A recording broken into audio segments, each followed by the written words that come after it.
صدیق کے ایمان پر انگلیاں اٹھائی جاتی ہیں۔ وہ صدیق جو یار غار ہیں، اللہ کے پیغمبر کے ہجرت کے ساتھی ہیں، حضر کے ساتھی ہیں، سفر کے ساتھی ہیں۔ سیدنا علی مرتضیٰ فرماتے ہیں کہ میں نبی علیہ السلام سے بکثرت سنتا تھا کہ آپ فرماتے تھے کہ میں ابو بکر و عمر وہاں جا رہے تھے، میں ابو بکر و عمر وہاں سے آ رہے تھے، میں ابو بکر و عمر وہاں داخل ہو رہے تھے۔ بکثرت میں ان کا ذکر نبی علیہ السلام کی زبان سے سنتا تھا۔ وہ ابو بکر نبی علیہ السلام اس دنیا سے جاتے جاتے جن کے بارے امت کو وصیت کرتے جا رہے ہیں، امت کے لیے ایک پیغام چھوڑے جا رہے ہیں کہ لوگوں، دنیا والوں نے مجھ پر احسانات کیے، میرے ساتھ نیکیاں کی، جس نے جو نیکی کی، احسان کیا، ان سب کا بدلہ اس دنیا میں دے کے جا رہا ہوں۔ ایک ہستی ہے کہ جن کے احسانات کا بدلہ میں اس دنیا میں نہیں دے سکا، اللہ سے آخرت میں لے کر دوں گا۔ وہ کون ہستی ہے؟ فرمایا وہ ابو بکر صدیق ہے۔ آپ فرما رہے ہیں اللہ نے مجھے خلیل بنا لیا ہے، اگر دنیا میں سے کسی کو خلیل بنانا ہوتا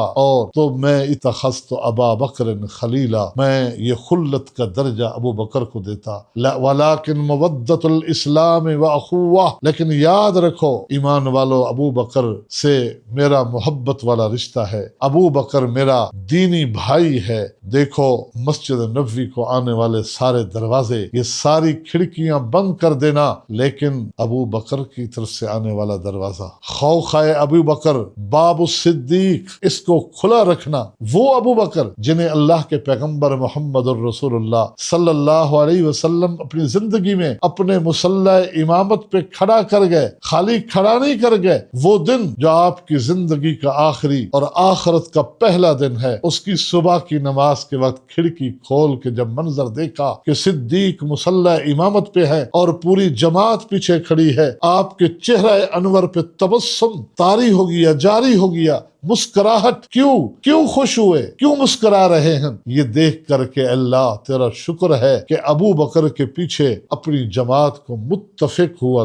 دیکھ کے جا رہا ہوں کہ سارے لوگ اتفاق کے ساتھ ابو بکر کے پیچھے کھڑے ہوئے ہیں۔ اس منظر کو دیکھ کر نبی علیہ السلام مسکرا پڑتے ہیں۔ خالی یہ نہیں کہ مصلی امامت حوالے کیا، بلکہ بڑی تاکیدات کے ساتھ، بڑی نصیحتوں کے ساتھ۔ سیدہ عائشہ طیبہ طاہرہ رضی اللہ عنہا فرماتی ہے ایک دن اللہ کے نبی گھر میں داخل ہوئے، ان دنوں میں کہ جب آپ پر یہ بیماری کا حملہ شروع ہو چکا تھا۔ فرمایا کہ عائشہ ادعی اباک و اخاک، اپنے باپ صدیق کو بلا، اپنے بھائی عبد الرحمن کو بلا، آج میں چاہتا ہوں میں لکھ دوں تاکہ بعد میں کوئی تمنا کرنے والا تمنا نہ کر سکے، کوئی آرزو کرنے والا آرزو نہ کر سکے۔ آج میں صدیق کے بارے میں کچھ لکھ دوں۔ پھر فرمایا عائشہ رہنے دو، اس لیے کہ صدیق کے ہوتے ہوئے نہ اللہ کسی اور کو قبول کرے گا، نہ ایمان والے کسی اور کو قبول کریں گے۔ آج اس ابو بکر کے ایمان پہ انگلیاں اٹھائی جاتی ہیں، اس ابو بکر کو غاصب کہا جاتا ہے کہ انہوں نے سیدنا علی رضی اللہ تعالی عنہ کا حق تلف کیا تھا۔ نہیں، یہ ابو بکر اونچی شان والے، عظمتوں والے، تو یہ سارے صحابہ ہیں جن کے بارے میں اللہ رب العالمین جن کا تزکیہ پیش کر رہا ہے۔